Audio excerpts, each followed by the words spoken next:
안녕하세요. 책방차차 달콤 엘리입니다. 오늘 여러분과 함께 할 책은 일상이 고고학 나 혼자 백제 여행입니다.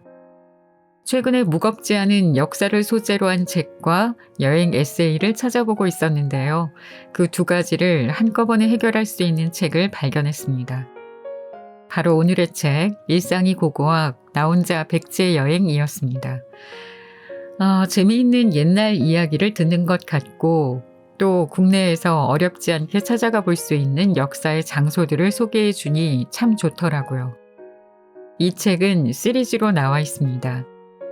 경주 여행, 제주 여행, 가야 여행 등이 있어서 차근차근 읽어보려고 합니다.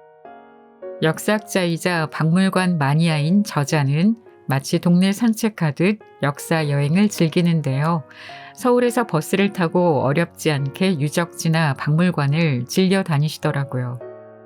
굳이 어렵게 계획 세우고 멀리 여행하는 것도 물론 좋지만 가끔 주말이나 갑자기 생긴 여유 시간에 이런 혼자만의 여행을 즐겨보는 것도 좋을 것 같습니다. 여러분도 주말의 역사 산책 여행 어떠세요? 오늘은 그 전에 먼저 저와 백제 여행을 떠나보시죠. 자, 그럼 지금부터 시작해 볼까요?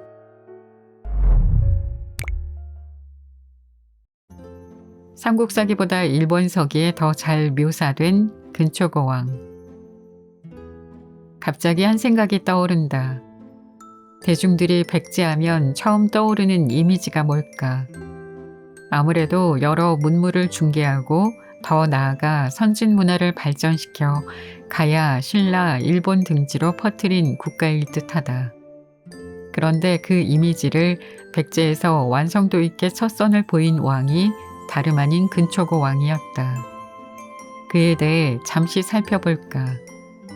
근초고 왕은 백제 전성기를 대표하는 왕이다. 한국사 공부를 할 때도 4세기 백제 전성기 부분을 공부하면 반드시 근초고 왕을 지날 수밖에 없다. 덕분에 대중적인 유명세로는 백제 왕 중의 마지막 의자왕과 더불어 단연 첫 손가락에 꼽힐 것이다. 그러나 유명세에 비해 기록은 무척이나 단출하다.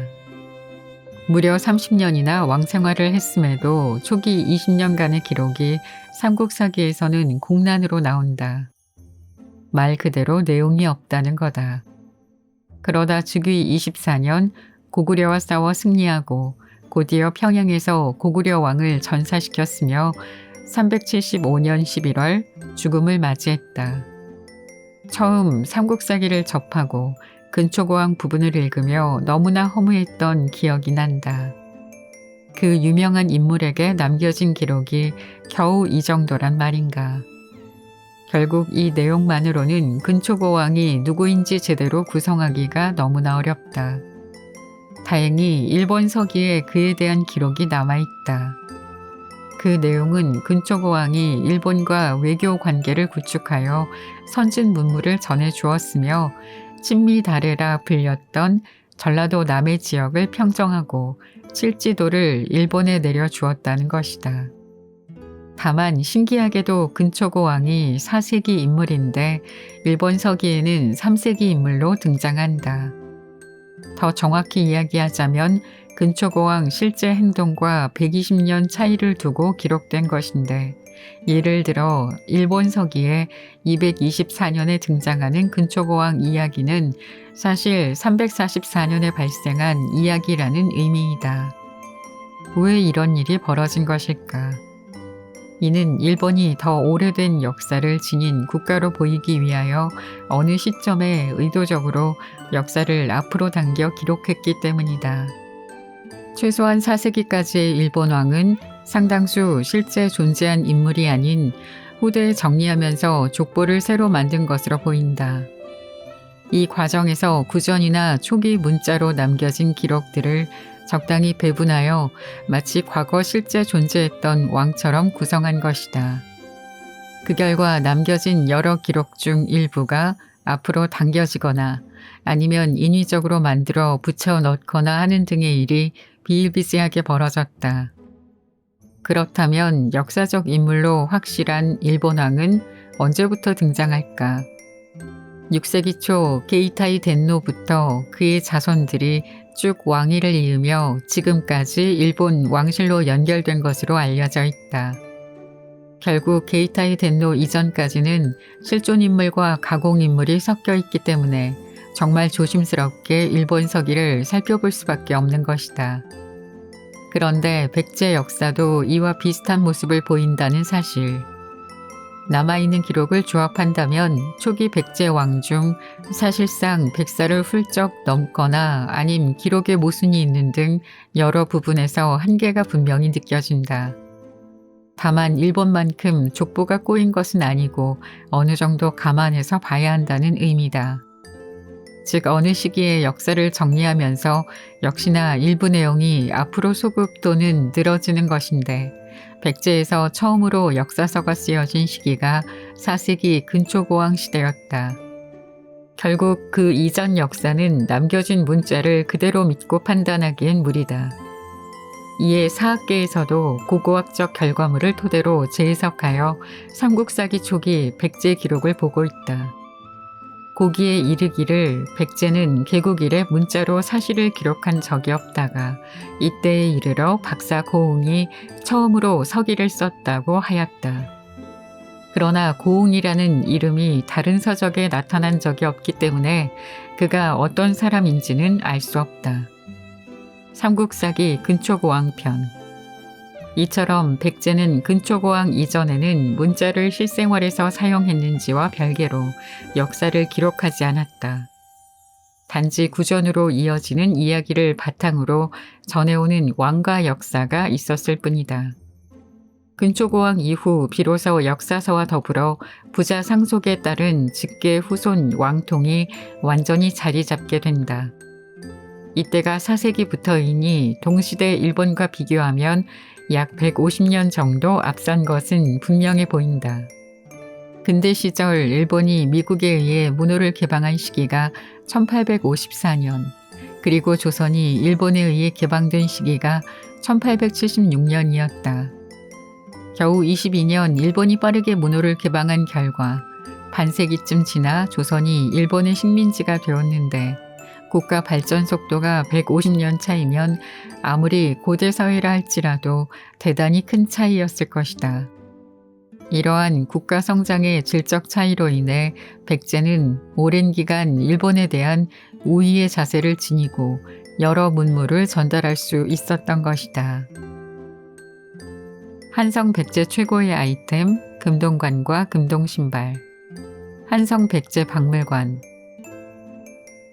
백제가 중국 청자로 외교적 권위를 유지함을 이제 알았다면 백제에서 자체 생산하여 지방에 하사한 물건은 없었을까? 물론 있었다.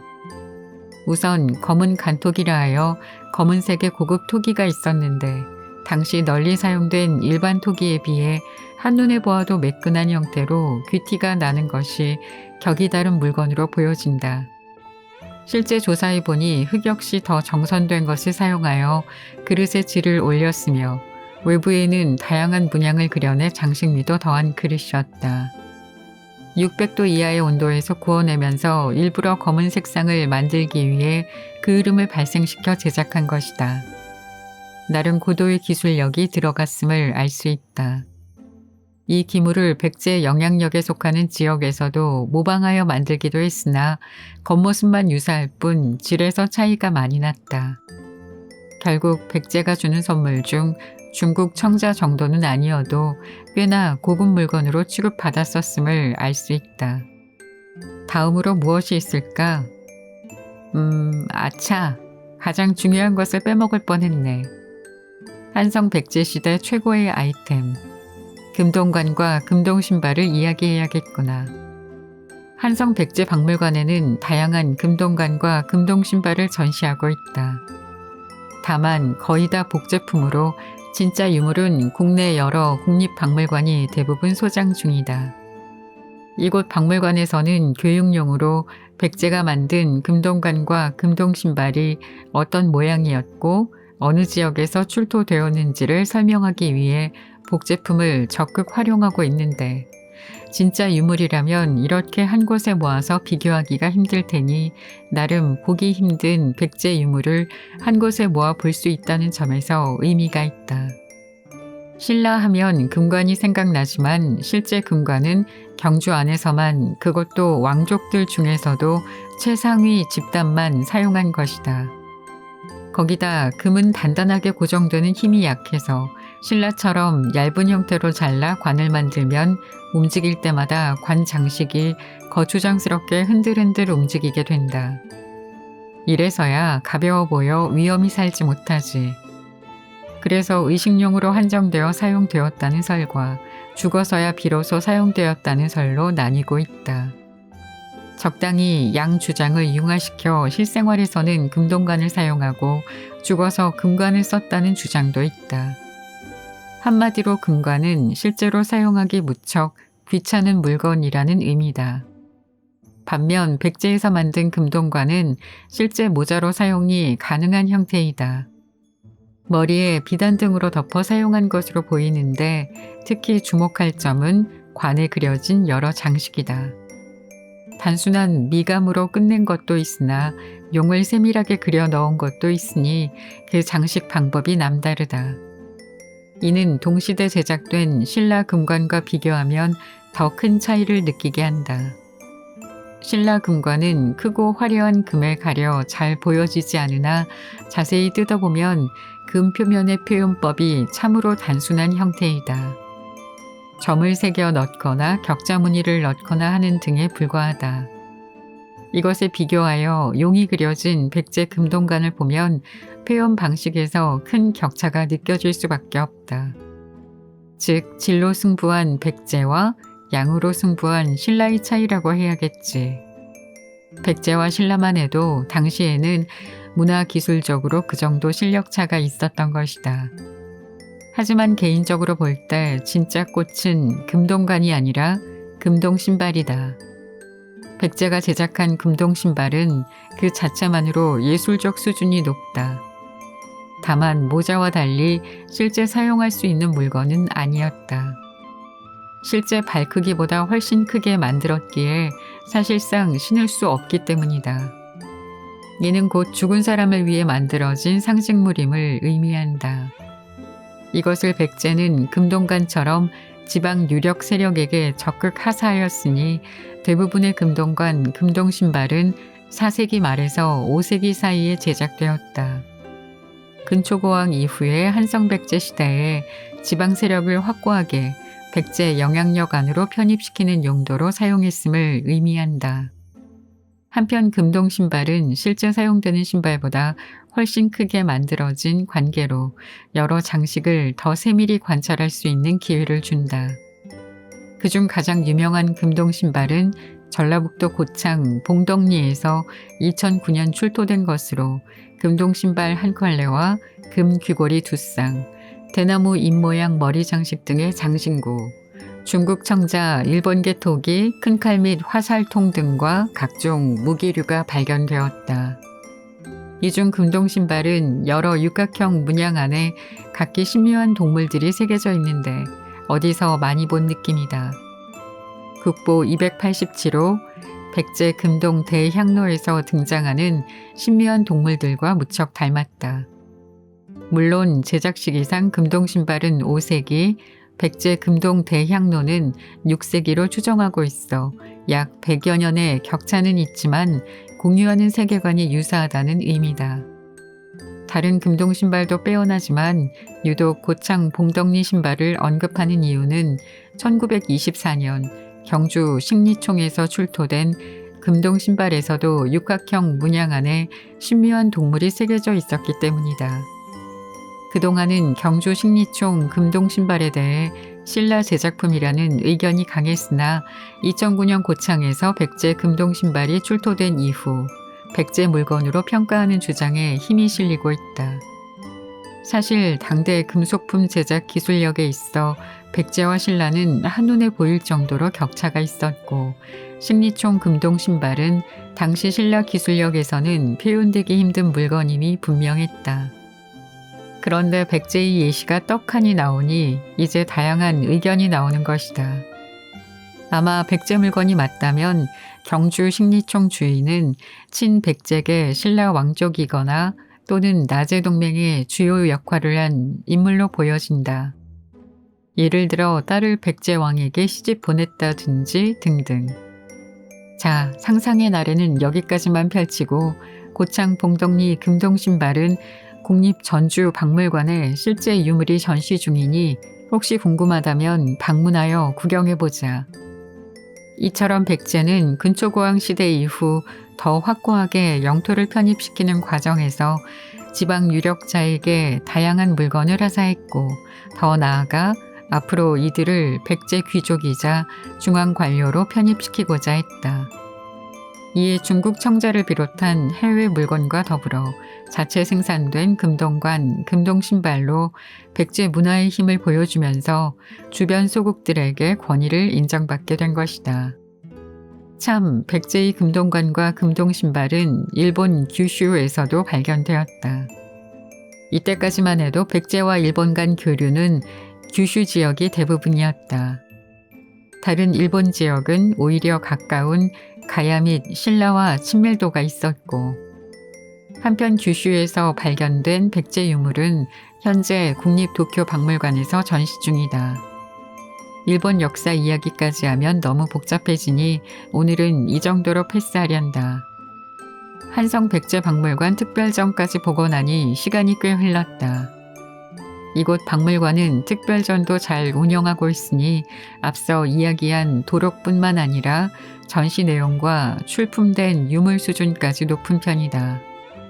특히 중국 등 해외 유물도 자주 가져오고 있는데 한반도 삼국시대 유물과 비교할 수 있는 동일 시점의 중국 유물 전시가 많아 비교 공부하기 무척 좋다.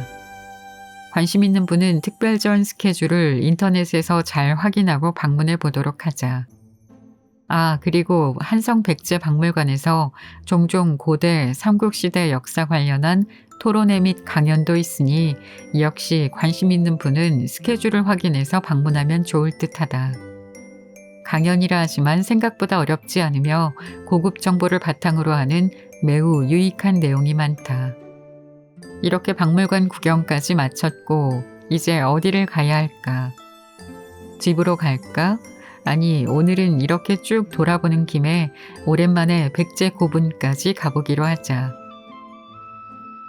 83세 장수왕이 백제와의 전쟁을 직접 지휘한 까닭.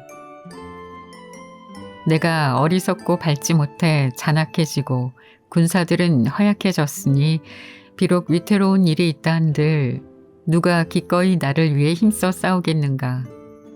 나는 마땅히 사직을 위해 죽어야 할 것이나 너는 여기 있다가 함께 죽어도 이로울 것이 없으니 어려움을 피했다가 왕통을 잇도록 하라. 삼국사기 백제본기 계로왕. 고구려 군대의 적극적 움직임이 보고되자 백제 계로왕은 이 말을 하며 아들 또는 동생 문주를 신라로 보냈다. 고구려에 대항하기 위해 군사 동맹을 맺고 있던 신라에서는 백제의 급한 사정을 듣고 1만 병력을 빌려준다. 이에 문주는 구원 병사와 함께 빠르게 돌아왔으나 이미 위례성은 고구려에 의해 불타 사라지고 계로왕은 죽음을 맞이한 뒤였다. 이로써 한성 백제의 시대는 막을 내린다. 사실상 문주에게 한 말이 계로왕의 유언이 되고 말았다. 풍납토성 발굴 조사를 하다 보면 가옥이든 사당이든 여러 장소에서 불에 탄 흔적이 발견되고 있다. 단순히 성내 화재가 발생한 것일 수도 있으나 광범위하게 그 현상이 보여 안타까움을 주고 있는데 이는 아무래도 고구려 침입 때 풍납토성이 크게 불타면서 생긴 현상으로 여겨진다. 풍납토성의 군민들이 7일을 버티며 끈질기게 저항했으나 결국 고구려 군대에 함락되고 만 것이다. 이때가 475년 9월의 일이다. 그렇다면 왜 고구려는 백제를 완전히 한강 유역에서 밀어버리기로 작정한 것일까? 광개토 대왕의 백제 공격 이후에도 백제와 고구려는 수십 년간 긴장 관계를 지속하고 있었다. 이에 백제는 비슷한 고민을 하고 있던 신라와 손잡고 동맹을 맺었으며 중국에도 외교전을 펼쳐 고구려 견제에 적극적으로 나섰다. 군사적으로는 1대1로 고구려를 이길 수 없기에 선택한 방법이었다. 당시 북위에 보낸 국서에는 백제의 다급함이 잘 표현되어 있는데 반면 국제사회의 냉정함도 느껴지게 만든다. 비굴하면서도 다급한 심정으로 고구려에 대한 견제를 부탁한 백제였으나 북위에서는 강대한 고구려를 굳이 건드릴 생각이 없었기에 백제를 도와줄 의사를 보이지 않았던 것이다. 오히려 이 소식을 들은 고구려가 자극받는다. 이에 북위와 백제 간 사신이 이동할 수 있는 길을 막아버려 백제를 외교적 고립으로 만든 뒤 더 나아가 아예 한강 유역에서 밀어버리기로 마음먹게 된다. 이를 위해 고구려 장수왕은 직접 3만의 군대를 이끌고 한강으로 내려왔는데 당시 그의 나이가 83세였으니 결코 적은 나이가 아니었다. 그러나 이처럼 나이든 고구려 왕이 직접 전쟁을 참관해야 할 만큼 백제와의 이번 전투를 중요하게 여겼던 것 같다. 과거 고구려 왕이 백제 근초고 왕과의 전투 중 죽음을 맞이한 사건의 진정한 복수이자 한반도 내 고구려에 대항 가능한 세력의 완전한 붕괴를 의미하는 일이었기 때문이다. 결국 목표한 대로 장수왕은 계로왕을 비롯하여 백제 왕족 대부분을 죽이고 남녀 8,000명을 잡아 포로로 삼아서 고구려로 돌아간다. 8,000명의 상당수가 백제 고위층이라 볼 때 백제는 지배층이 완전히 무너지는 상황을 맞이한 것이다. 충격적인 결말이었다. 이렇게 백제는 사실상 멸망에 가까운 최악의 상황을 맞이하고 말았지만 이대로 무너지지 않았다. 사륙과 포로에서 살아남은 백제 사람들이 충청도 공주로 넘어가서 새로운 백제를 건설한 것이다. 이들은 고구려에 대항하여 끈질긴 항전 의식을 보이면서도 언젠가 한강 유역을 반드시 수복해야 할 고토로 여기게 된다. 무엇보다 위대했던 과거 한성백제 조상들의 묘도 한강 유역에 존재하니 말이다. 서동요의 주인공 무왕과 익산 미륵사. 백제 의자왕의 아버지이자 마지막에서 두 번째 왕이었던 무왕. 그는 은근 대중적으로 잘 알려진 백제왕으로 신라공주와 결혼했다는 삼국유사의 일화 덕분인 듯하다. 이 이야기 속에 그 유명한 서동요가 등장하는데 노래는 다음과 같다. 선화공주님은 남몰래 사귀어 서동도련님을 밤에 몰래 안고 간다. 삼국유사 무왕편. 삼국유사에 따르면 무왕은 말을 캐어 팔며 살았다고 한다. 신라 진평왕의 셋째 딸인 선화공주가 아름다우나 짝이 없다는 말을 듣고 신라로 가서 아이들에게 위에 서동요를 부르게 했더니 신라왕이 단단히 화가 나 딸을 궁에서 쫓아냈다. 그러자 나타난 서동은 공주를 데리고 백제로 돌아왔는데 이후 공주의 선견 지명으로 금을 통해 큰 부를 얻더니 끝내는 백제의 왕이 되었다. 왕과 왕비가 된 그들은 미륵 삼존이 출연한 못에다 왕비의 청으로 미륵사를 지었으니 이에 진평왕도 여러 장인을 보내 도왔다. 그 절은 지금도 남아있다. 삼국유사의 이야기가 진실인지 아니면 후대에 포장되어 만들어진 전설인지에 대해서는 다양한 의견이 존재한다. 그래서 더욱 삼국유사 이야기가 흥미롭게 다가온다. 어디까지가 진실이고 어디까지가 전설인지 구분하는 과정이 요구되기 때문이다. 때마침 지금 막 익산 쌍릉 정류장을 버스가 지나가는군. 오늘은 시간상 방문하지 않을 계획이지만 여기서 내려 10분 정도 걸어가면 언덕에 큰 고분과 그보다 조금 작은 고분이 존재하니 이를 합쳐서 쌍릉이라 부른다. 이에 각각 대왕묘와 소왕묘라고 이름을 붙였다. 공원처럼 잘 꾸며져 있으니 시간이 되면 방문해보자. 이곳 고분은 일제강점기 시절에 이미 조사를 마쳤고 근래에 우리 고고학 조사로 조사를 더했다. 그 결과 규모 면에서 왕릉급으로 평가되었으니 내부 형태가 부여에 위치한 백제 왕릉과 유사한 모습인데다 그 크기도 더 컸기 때문이다. 도굴로 인해 유물은 이미 남은 것이 별로 없었으나 재조사 과정에서 다양한 전문가의 토론과 조사 끝에 대왕묘에서 발견된 뼈의 주인이 무왕이 틀림없다는 결론으로 마무리된다. 나름 한반도에 남아있는 마지막 백제왕의 능이다. 그의 아들 의자왕은 당나라로 끌려간 뒤 중국에 묻혔고 근래 가묘만 한국에 만들었기 때문이다. 문제는 소왕묘의 주인이 누구인가 였는데 신라의 선화공주 이미지가 워낙 강하다 보니 조금만 가능성만 보여도 무왕의 짝으로 연결시키려는 주장이 이어졌기 때문이다. 하지만 무왕의 삼국유사 속 신라와 인연은 아름다우나 실제 신라와의 인연은 악연 중 악연이었다는 점이 다르다. 그는 즉위하여 얼마 되지 않은 시점부터 신라와 전쟁을 벌였으며 그 뒤로도 신라와는 끊임없이 전쟁을 하였으니 말이다. 성과도 나쁘지 않아서 백제의 강공에 신라는 조금씩 위축되기 시작하였으며 무왕은 자신의 업적에 자부심을 얻게 된다. 얼마나 치열한 백제와 신라의 다툼이었는지 신라가 다급하게 중국에 사신을 보내자 황제가 두 나라 간 중재의 의사를 보일 정도였다.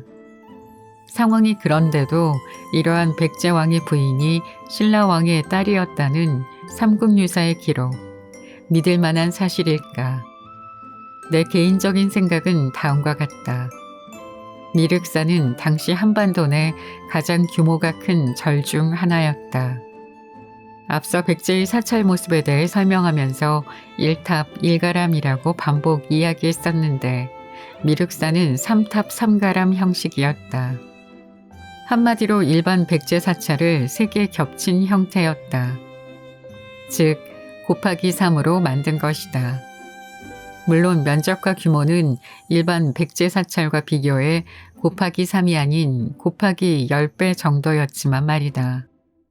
그런 만큼 가운데에는 9층으로 추정되는 커다란 목탑이 있었으며 목탑 좌우로는 역시나 9층으로 추정되는 석탑을 세웠다. 그리고 각기 탑 앞에 가람을 만들어 총 3탑과 3가람이 함께하는 사찰이 된다.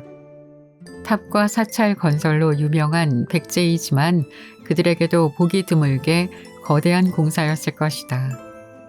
이에 미륵사 건설에 35년이 걸렸다는 삼국유사 기록도 있다.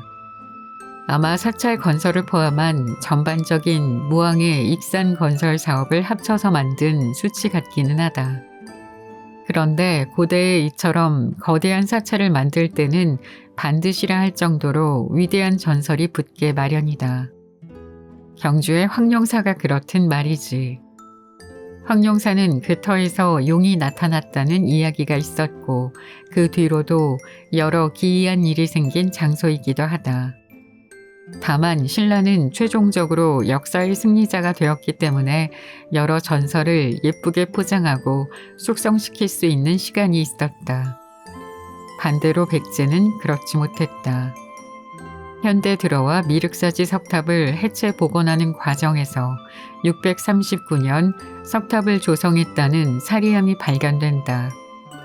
이로써 미륵사지는 660년 백제 멸망 때까지 길어야 겨우 20년 정도 백제 사찰로 존재했다는 의미다.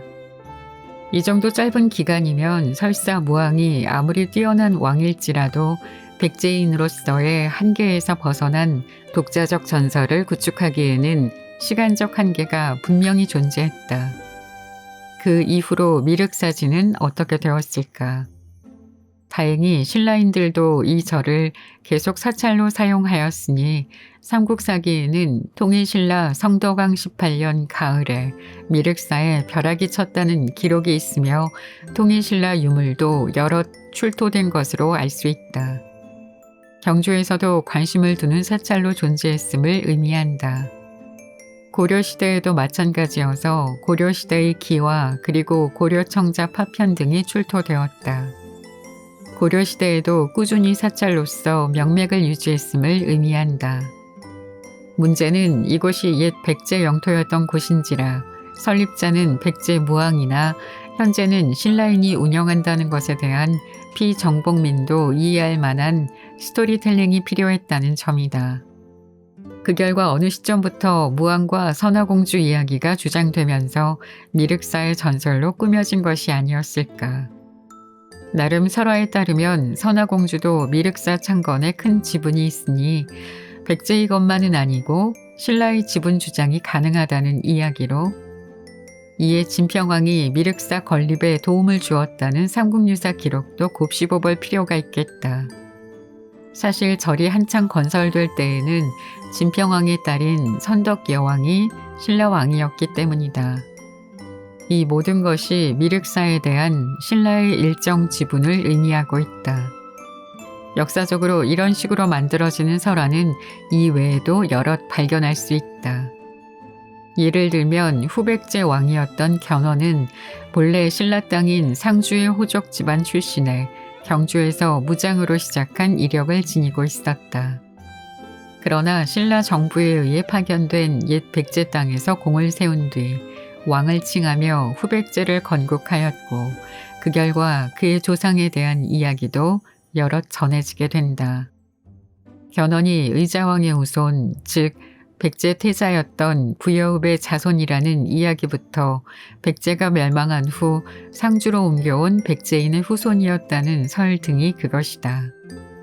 이처럼 지배층과 피지배층이 출신 성분이 다를 경우 이에 맞추어 이야기를 조작 구성하는 것은 어쩌면 당시 사회 분위기에서는 당연히 필요했던 작업일 수도 있겠다.